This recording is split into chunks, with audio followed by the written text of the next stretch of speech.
so glad you're here today as we take this opportunity to celebrate our veterans.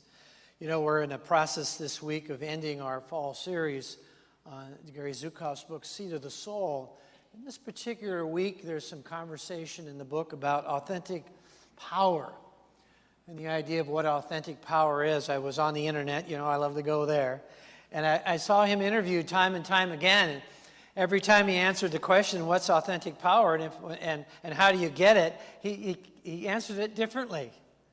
And so what I know about authentic power is that it's something you can attain and you can respond to in the moment. But the idea is that you can make a choice. Authentic power is about bringing forth the reality of who you really are. And it's about standing in your real truth and not reacting to a situation until you've what? Checked it out on the inside. So the first step in authentic power is really about the love of God flowing through you and through each and every person. And so allowing that love of God to speak so clearly, the first thing we have to do is, how many of you have responded in a more of a negative kind of way that one time? Remember that one time that you kind of acted out in a sort of kind of way, and then days later you thought to yourself, gee, I could have, once you've gotten in touch with your authentic power, you realize maybe you could have responded in a different kind of way. And if you think you're not doing that, ask your soulmate, your people you work with, your neighbors. They'll probably come up with a time in which you did. So the idea of authentic power is to stop for a moment and get in touch with the love of God that flows through you. And make a decision, a conscious decision on how you're going to choose to respond to that situation that you're dealing with in your life. Life sometimes shows up, regardless of the plans that you make. Life will show up. And how you respond to life is more important than what actually happens to you. You've heard that 1,000 times. So the idea of authentic power is really about allowing your soul, your true identity, to come to the forefront and to be standing with that awareness and seeing yourself. Charles Fillmore referred to it as the Christ consciousness, that Christ within is our hope of glory. And standing in that Christ consciousness as Jesus and many of our great spiritual leaders have done and continue to do, but standing in that place, in that true identity, that soul which God created you, and that place, and then responding from that place. And even on a day as we celebrate our veterans, we really want to thank them for having that sense of responsibility, responding from that place of being willing to sacrifice. Some flowers today are dedicated to those who did not return, those veterans who gave their lives. There are wounded soldiers in our world today that need our attention. And the poppies that you were given today, veteran, in the area of Normandy, saw the fields of poppies, and that became a symbol of honoring our vets. And so to stand in our true identity is how we can really honor our veterans. You know, today we have a special guest that's with us today, and my wife's going to come up, and we'd like to both honor you and introduce you. And I got to tell you, before Liza shares a little bit about you. No, you're supposed to stay up here. I don't want you to go away. Oh, she's left. So, I wasn't in. How many of you were enlisted personnel? Not an officer in the military. So, yeah. And so, at 19, 20 years old, when it was time for me to stand in front of, my admiral or my Captain Cole or my admiral, Admiral Small, I remember, standing there and being so nervous to be standing there and receiving perhaps a National Defense Medal, whatever it may be. And I keep mine, and I keep it close. And I remember the time in which this was pinned. You can come up here, hon. The time in which this was pinned. And so in honor of you, I want to share with you that I actually took the time to spit on my shoes this morning and to be in dress blue uniform. So please introduce our special guest. So we have a special guest, and Spitshine, and then I had to go Sparkle because he was Spitshine. So, we got to do it, right, for our special guest. So we're introducing today Captain Gil Miller, U.S. Navy Commanding Officer, Naval Air Station Joint Reserve Base, Fort Worth, Texas. A New Jersey native, Captain Miller is a U.S. Naval Academy graduate with a diploma from the U.S. Naval War College Command and Staff Program and a master's from the U.S. Army War College. Captain Miller flew logistics missions in the UC-12B Beech King Air at Naval Station, New Orleans, the C-130T Hercules transport, and a whole bunch of other things. Captain Miller served 2 tours in the Pentagon, and he was selected as an honorary Chief Petty Officer in 2002. He has 4,700 military flight hours. Wow. And an instructor pilot rated in the, yeah, okay.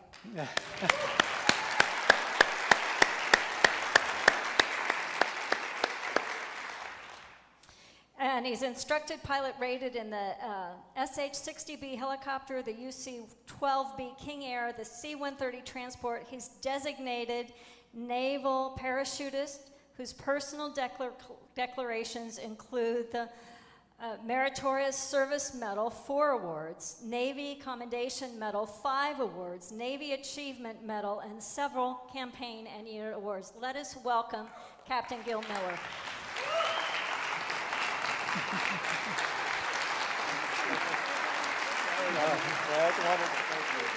You got the microphone. Thank you, sir. You got the mic. I do.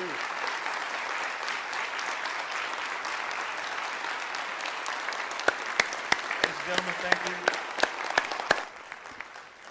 That was a very warm welcome. Thank you very much. More than I deserve, but I'm very grateful. Thank you. And also, Reverend, thank you for not reading my entire bio. For those of you who have served, you know that by moving every few years, you get a lot of experiences accumulated in a very short period of time. And consequently, sometimes when my entire bio is read, I feel like I've been on the earth less time than it takes to get through that entire document. So thank you. It is a privilege to be here this morning, and it's a privilege to be among, actually I realize that a lot of you serve in many different capacities. I know some of you served in uniform. I know you served through this church, which is huge. Thank you so much. This, obviously, Operation Gratitude is a very kind and very noble cause. Thank you for doing that. And I realize also, because service is in your blood, that a lot of you are active in your kids' schools, coaching sports. Some of you are probably serving on city councils for peanuts, and probably active in Lions and Rotaries and others, and I really appreciate that very much. In my humble opinion, we have way too many Americans on the bench in this country and that are serving as spectators, and they need to get out off the bench and into the game. There's too much to be done. And I am from New Jersey. Please don't hold that against me. All right, exit 5. But I do have notes to keep me on course and speed. I do have a tendency to talk a little fast. But respecting and cherishing those who fight for and who have fought for and to defend our freedom is an ideal that is at the very core of our identity as Americans. Society and employers expect veterans to be smart and disciplined, loyal but assertive, and have a tremendous work ethic, and they're rarely disappointed. The Metroplex right here, this region, is a tremendous place in which to serve in the military. Texans are hardworking, patriotic, and smart with a tremendous work ethic. So there's no better fit for a military base than right here. I am fortunate to meet many people every day in my job, and I get asked all the time, what does it mean to serve? And there's certainly a unique answer for every one of us. Once again, if you wore the uniform or if you serve in another capacity, it means something different to the rest of us. So a couple of months ago, with Veterans Day in mind, I started jotting down some notes on what it means to serve. And I borrowed a little bit from Mark Twain, I write what you know. So, but I also decided to do it in a Jeff Foxworthy style. So somebody is going to be rolling over in a grave or in a double wide after these remarks. Once again, a lot of you will be able to relate to some of these experiences. So I think you'll find a little bit of humor and some identity in some of these. If the best soft serve ice cream you've ever tasted in your entire life was 800 feet below the surface of the ocean in a big tube known as a Los Angeles class fast attack submarine, after they finally got the Otter Dog machine working, you might be a veteran. If your Army and Marine Corps buddies have shared with you the name, the hometown, the sweetheart's name, favorite NASCAR racer, and dog's name of each soldier or Marine casualty and the day on which they were lost from their battalion, you might be a veteran. If you've had a Green Beret from the 101st give you his medals and patches in a little box and confide in you what he experienced 4 decades ago because he finally found somebody who understood, you might be a veteran. If you know what stand up, hook up, shuffle to the door means, you might be a veteran. If the best sleep of your life was on the top of a cold steel Connex box in the back of a military transport on your way home, you might be a veteran. If you've launched from Bagram in Afghanistan in a G4 and your tired crew chief said, "Hey, Skipper, thought you said there wasn't any weather tonight," while he was pointing to what looked like lightning out the left window, and you responded, "Yeah, that's not the weather, that would be man-made," you might be a veteran.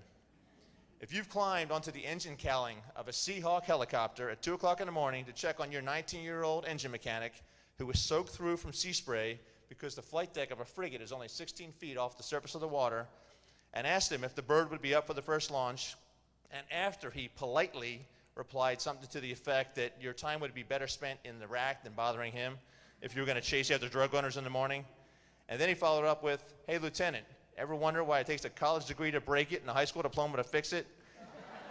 You might be a veteran.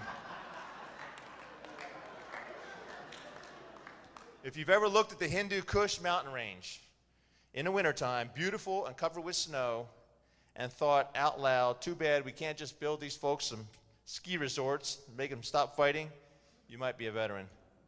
If you've realized after jumping out of a C-130 Hercules at 12,500 feet with a half dozen special operator SEALs that their professionalism and quiet confidence put you so at ease that you encountered more stress trying to find a remote for the television than jumping out of that airplane, you might be a veteran. If you've ever had an adjuster from Stevens Van Lines, I know some of you can relate to this, looking over your beat-up belongings after yet another cross-country move and actually say to you, "Why did you buy new furniture when you knew you'd have to move?" you might be a veteran. And whether you're a cook or a tank driver, an aircraft mechanic, a yeoman, or a Navy pilot like me, who only qualifies on small arms once a year, if you've ever heard from your neighbor who has a kid in your kid's class that after their parent-teachers conference that your kid's teacher commented that for a gun-toting, steely-eyed killer, you sure seem like a nice guy, you might be a veteran.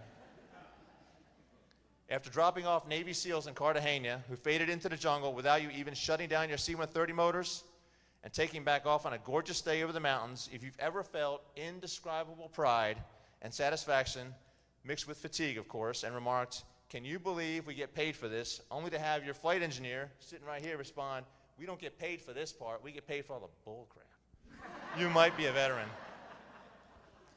If your public affairs officer 2 months ago picked the world's worst day to ask for your command message on Ebola, and not realizing you were being recorded, you responded, "We're all going to die from too many Fritos long before Ebola," you might be a veteran. If you've discovered that your medicine cabinets were completely empty after the day laborers and homeless people hired by your moving company had finished loading your personal belongings, you might be a veteran. And if the biggest day of your career was not the day on which you were commissioned or the day you were winged or the day you got selected for your first command, but was the day on which you were selected to be an honorary chief petty officer, here's my anchor, you might be a veteran. And if you've stood, as I have in Section 60 at Arlington, burying your friend and saluting as the bugler played taps, feeling like you were a visitor from another planet as you faced the charred E-ring of the Pentagon, you might be a veteran. Ladies and gentlemen, we live in a country in which prosperity and the opportunity to learn, opportunity for economic prosperity, opportunity to raise our families without fear, and the opportunity to be an idiot, quite frankly. We have some of those. We all have met them. The opportunity to reach the stars in this country is without peer, and there are a few key reasons for that. Veterans are one of them. Veterans comes in all shapes and sizes and flavors. We have 10,400 people at your Naval Air Station Joint Reserve Base in Fort Worth. 6,500 of them are the reservists and traditional guardsmen. from the Army, Navy, Air Force, and Marine Corps. They live right here in the Metroplex. They're your neighbors, although the head of my security unit does commute here from San Diego. But most of them are your neighbors right here. And there's a unique challenge they face. They have 3 bosses: their real job, their military job, and their spouse at home. The 3-legged stool, some of them call it, which must be balanced with equal lengths, or you'll slide right off. But as most reservists will tell you, a better perspective on balance is to know you've gotten a balance right when all 3, your family, your civilian boss, and your military commander, are all equally upset with you. Members of the armed forces can retire after 20 years because it's hard. It's a young person's adventure. The expectations at each new duty station, not to mention on deployment, are intense. High energy and a fresh perspective are demanded every time.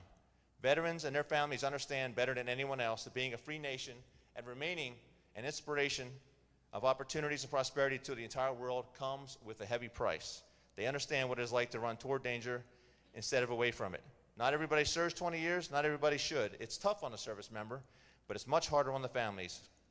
Veterans' families sacrifice when they're away, they bear the load, and the sacrifices made with housing, losing money due to closing costs and bad timing, uprooting kids from good schools, and spouses from good jobs are part of the deal for those of us fortunate enough to wear the cloth of this country. There's an expression that you recruit the service member, but you retain the family. At a minimum, a military career has to be fulfilling for the service member. If they're going to have any shot at convincing your family to stick with it, they got to believe in it first. Many service members and their families, despite all the moving, remain die-hard fans of their hometown team, whether it's the Cowboys, the Sox, Niners, Spurs, you name it. In the great state of Texas, I use a football analogy because I think it's most appropriate to show how much our family has moved. My kids were always loyal to their new hometowns team. They always blended in very well with their schools. So since my kids have been born, they've been fans of the Jaguars, Saints, Cowboys, Eagles, Redskins, Steelers, Redskins again, and then Cowboys again, all before finishing high school. So I'm often asked if my kids will serve. As far as I'm concerned, my kids and their mom already have. Historians love to describe how the greatest generation fought not for fame and recognition, but because it's the right thing to do, and you still see that today. After 24 years, it's about time for me to wrap it up, but I'm fortunate to serve today with America's next greatest generation. Of the 10,400 people on the base in Fort Worth, 608 are mine. Security forces, air traffic controllers, the Galley Diner facility. We even have a child development center for our service members' children, and you can bet, as the base commander, when Johnny bites Sally, I hear about it. But it's the best job on the planet. My ultimate responsibility is to be a good steward of America's sons and daughters, to ensure they are fully trained for the mission and given the tools to execute it. We have veterans in this town like Fisk Hanley, who was a UTA grad, actually back when they called it NTAC, North Texas Agricultural College. He was a B-29 flight engineer, shot down after mining the Shimonoseki Straits in Japan, spent 6 months being tortured as a prisoner of war by the Japanese. He turns 95 in this coming January. You've got veterans like him. You've got the post-9/11 military generation that fast-forwarded from 2001 to today with amazing speed. A handful of deployments, some combat experience, get married, have a couple of kids. Those experiences are a time machine. All of a sudden, they're 30-something and starting to look through the rangefinder at their future instead of just being along for the ride. Deployments now are far harder than when I was younger. Now with FaceTime and Skype, it's a lot more stressful. For these young kids, all the problems back home are real time. Instead of finding out at a phone booth in Kuwait City that the kids are feeling better and the car's been repaired, you're essentially there, online in Kabul, with your spouse back home, telling you how they had to put your 12-year-old dog to sleep. Many of the members of this generation, the post-9/11 generation, have crammed an entire lifetime of adventure and energy and emotion and sweat into just over a decade. But even with operational and deployment experiences that will be shocking to most Americans, most service members carry on with exceptional professionalism and personal conduct for the rest of their lives. Productive citizens for whom service is in their blood, which you all can relate to, and you'll see them actively busy in their churches, in coaching sports, building homes for Habitat for Humanity, serving in Rotary, Lions. Being a veteran means a lot of things, not the least of which is having a sense of humor. I spent time with several Purple Heart recipients from Korea and Vietnam at the Armed Forces Bowl last year, a great bunch of guys. In fact, one of those smart alecks asked me when I was going to get my Purple Heart. Every once in a while, somebody asks me, what's it like to serve? And I've shared that with you. For 24 years, just to sum it up, I've spent every day working with amazing people, doing cool things that most people just wouldn't believe. So honoring our veterans and at the VA, as you all are doing, is a noble and essential calling. I mean, we honor their memory by saying nice things on Memorial Day and standing up straight and saluting sharply when the flag that they died for passes by.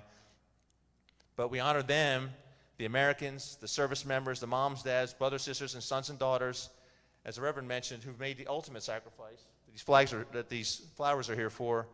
How we honor them, in my humble opinion, is to serve, is to get off the bench like we talked about and into the game. Far too many Americans are spectators, and there is way too much to be done. We honor the fallen and their families by exercising the right to vote. We honor the fallen by recognizing that with the Bill of Rights comes a Bill of Responsibilities, that the American dream and a sense of entitlement are not the same thing. And if you're an employer, you honor the fallen by hiring the brothers and sisters who made it back. You hire a veteran and your company will thrive. So ladies and gentlemen, I'm grateful for the opportunity to be here today. I'm very grateful for what we all are doing.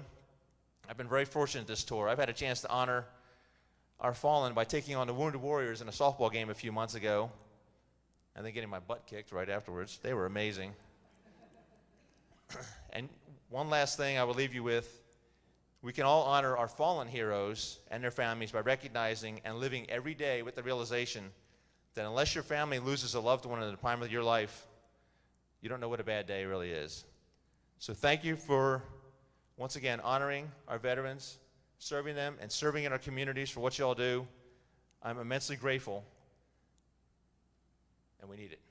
Your country needs it, and thank you.